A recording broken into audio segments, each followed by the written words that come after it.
नमस्कार। चंद्रकांत भाई भट्ट अमेरिका से। बहुत से आर्टिकल्स आजकल मैं जब पढ़ता हूँ, सुनता हूँ, कहीं कहीं देखता भी हूँ, कई चीज़ें देखता हूँ, तो मैंने सोचा कि किस तरह जो मैंने पढ़ा, जो मैंने समझा, जो मैंने सोचा आप तक पहुँचाऊँ। मैंने एक आर्टिकल्स बहुत अच्छा पढ़ा। औरंगवाला साहब ने लिखा हुआ है कि एक बार ऐसा हुआ कि चंद्रकांत केशवलाल बख्शी ने अभियान पत्रिका में अपने कॉलम में एक लेख लिखा जिसमें मुरारी दास हरियाणी ने मुरारी बापू को संबोधित किया और मुरारी बापू के कुछ भक्तों को यह पसंद नहीं आया, इसलिए उन भक्तों ने अभियान पत्रिका में शिकायत की। ऐसी शिकायत से नाराज़ होकर बख्शी साहब ने जवाबी लेख में लिखा कि अगर मैं राम को राम, कृष्ण को कृष्ण, जीसस को जीसस और मोहम्मद को मोहम्मद कह सकता हूँ, तो मैं दो पैरों वाले स्तनपायी प्राणी श्री मुरारीदास हरियाणी को मुरारी बापू क्यों कहूँ। ये हमारे समाज की, हमारे देश की कम नसीबी है कि हम इनको महान बना देते हैं। जैसे आशाराम, ऐसे कितने जिन लोगों के करतूतों से आज देश शर्मनाक है। ये जेल का सलाखों में होते हुए भी हम आज उसकी पूजा करते हैं। न्यायतंत्र उसको पैरोल पर भेज सकती है। उसको फांसी की सज़ा की बजाय हम एक बच्ची के साथ बलात्कार करने वाले को हम फांसी की बात करते हैं, तो ऐसे जिसे आप संत महात्मा पुरुष करके जिसके पांव छूते हैं, उसके कर्मों के लिए आप फांसी क्यों नहीं दे सकते हैं। आकाश में कथा करना, समुद्र में कथा करना, एक कथा से क्या दुनिया में लोगों में बदलाव आ सकता है, मैं कभी भी मानता नहीं। ऐसे हाँ, ये जो डोंगरे जी महाराज, ऐसे लोग जिन लोगों ने सच में जो कथा की, कभी कोई पैसे से हाथ नहीं लगाया, कभी कोई पैसे के लिए काम नहीं किया, जो अपनी पत्नी को सीता कहता था, वैसे बंदे को मैं सलाम करता हूँ। कहानी आगे की है। जब स्वामी सच्चिदानंद ने रूस की यात्रा की और अपने संदेश कॉलम में लिखा कि रूस की राजधानी मॉस्को का रेलवे स्टेशन अहमदाबाद के मणिनगर के रेलवे स्टेशन से भी बदतर है, और बख्शी ने अभियान कॉलम में लिखा, अब भगवा बाबा इतिहास लिखते हैं। बख्शी ने लिखकर बताया कि मैं मॉस्को गया हूँ और मॉस्को का रेलवे स्टेशन वर्ल्ड क्लास है।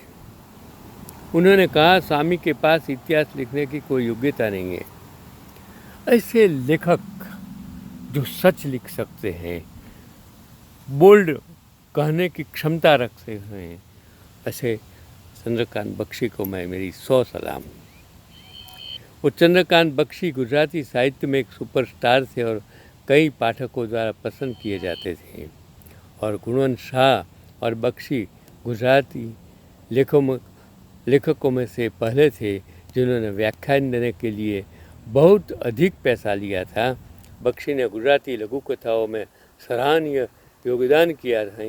कोई भी गुजराती लेखक बख्शी द्वारा लिखी गई कहानियों की इतनी विविधता नहीं ला सका।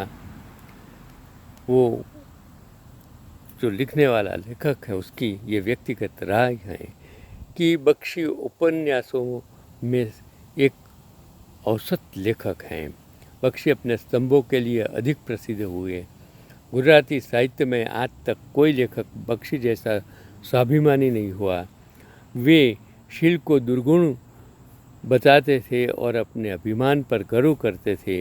एक बहुत ही साहसी व्यक्तित्व और उनकी सभी रचनाएं मौलिक हैं। उन्हें किसी भी पुरस्कार की परवाह नहीं है और वे कहते थे, उनके अलावा कुछ अपवादों को छोड़कर गुजराती में पढ़ने लायक कोई लेखक नहीं है। बख्शी के कई पाठक ऐसे हैं जिन्होंने गुजराती साहित्य में बख्शी के अलावा किसी को नहीं पढ़ा, और बख्शी के समकालीन लेखक में साम्यवाद, रूसी लेखक, नक्सलवाद, अस्तित्ववाद आदि का आकर्षण स्पष्ट है। और बख्शी के साथ उनकी माँ के साथ ऐसा कभी नहीं हुआ। यद्यपि वह पालनपुरी जैन था, फिर भी वह मांस खाता था, मदिरा और चिलम पीता था, और इन सब का विवरण अपने लेखों में भी लिखता था। एक जैन कभी भी ऐसा नहीं करता। वो जैन धर्म के विरुद्ध में ये सब करने वाला ऐसा लेखक मेरे जीवन में शायद मैंने कहीं नहीं, जिससे कट्टर धार्मिक जैन उससे चिढ़ने लगे। दरअसल बख्शी उतने बहादुर नहीं थे जितने दिखाई देते थे। विनोद भट्ट ने कुमार में बख्शी के बारे में लिखा है, जो भूतों और अंधेरे से डरते थे और अहमदाबाद में रहने के लिए आए दंगों को देखकर पैदल ही मुंबई लौट आए थे। रिकॉर्ड के कई गुजराती लेखकों का कहना है कि रिकॉर्ड के कई गुजराती लेखकों ने इस बात को दोहराया कि उनकी कहानी कुटी पर सरकार ने मुकदमा दायर किया है, लेकिन यह गलत कह रहे हैं कि उन्होंने सरकार से बहुत बहादुरी से लड़ाई लड़ी, लेकिन निजी तौर पर उन्होंने सरकार से माफ़ी मांगने और मेरे खिलाफ मुकदमा दायर करने का अनुरोध किया। अपनी पुस्तकों की संख्या बढ़ाने के लिए वे एक ही लेख को कई पुस्तकों में दोहराते थे और अलग अलग श्रृंखलाओं में पुस्तकें छापते थे, और अक्सर सीना फुलाकर कहते थे कि उनकी पुस्तकों की संख्या हो गई है बहुत ज़्यादा।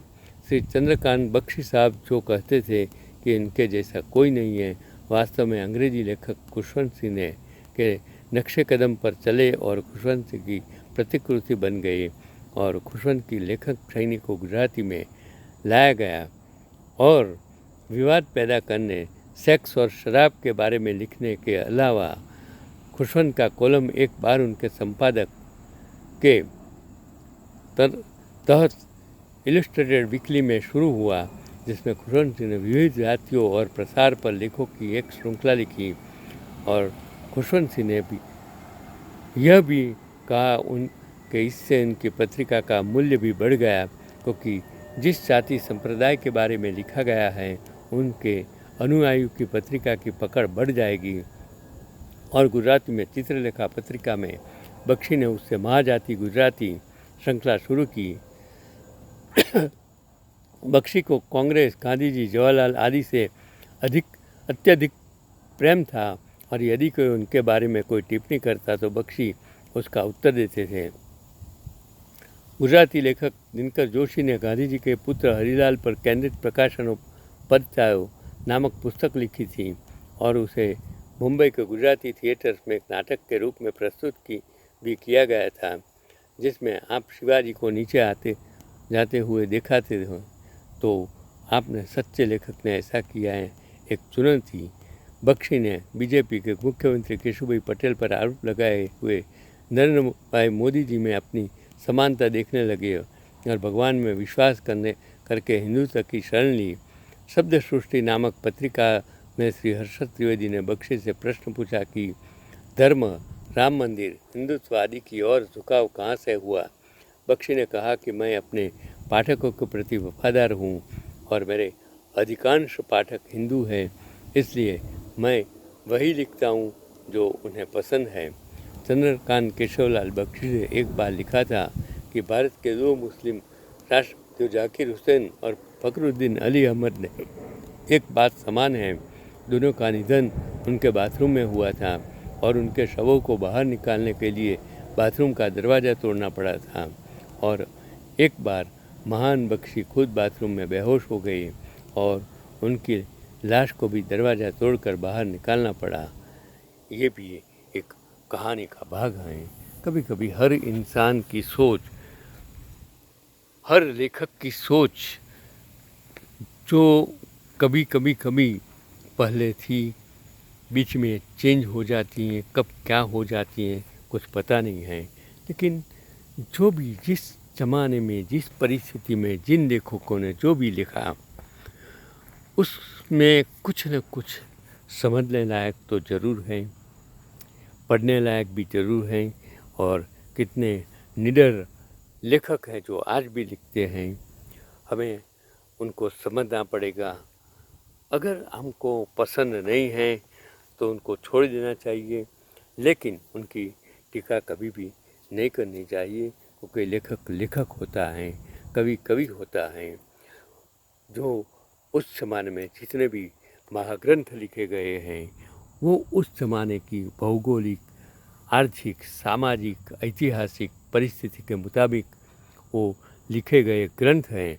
आज के ज़माने में वो परिस्थिति नहीं है जो उस ज़माने में थी, फिर भी हम उस ग्रंथों में जो भी लिखा है वो हमारा इतिहास है, उस समय की भौगोलिक स्थिति है, उस समय की सामाजिक स्थिति है, उस समय का विवरण है जो हमें समझना चाहिए और उसमें जो अच्छा है वो एडॉप्ट करना चाहिए, ऐसा मेरा मानना है। सभी ग्रंथ में जो भी लिखा है वो कुछ न कुछ हमें हमारे जीवन में जो अच्छा लगता है उसका इम्प्लीमेंटेशन करना हमें बहुत ज़रूरी है। राम राम की जगह है, कृष्ण कृष्ण की जगह है, मोहम्मद मोहम्मद की जगह है, मोहम्मद पैगम्बर बुद्ध बुद्ध की जगह है, महावीर महावीर की जगह है और यीशु की जगह है। हर परिस्थिति में हर लोग जिस ज़माने में जिनको हम भगवान कहते हैं उस ज़माने में उस परिस्थिति में हमारे लिए एक आदर्श है। उसमें जो अच्छा है उसको हमें स्वीकारना चाहिए। हमें जो अच्छा नहीं लगता है हम नहीं स्वीकारेंगे, लेकिन उसकी टीका करना अच्छा नहीं है, ऐसा मेरा मानना है। चंद्रकांत भट्ट, अमेरिका से।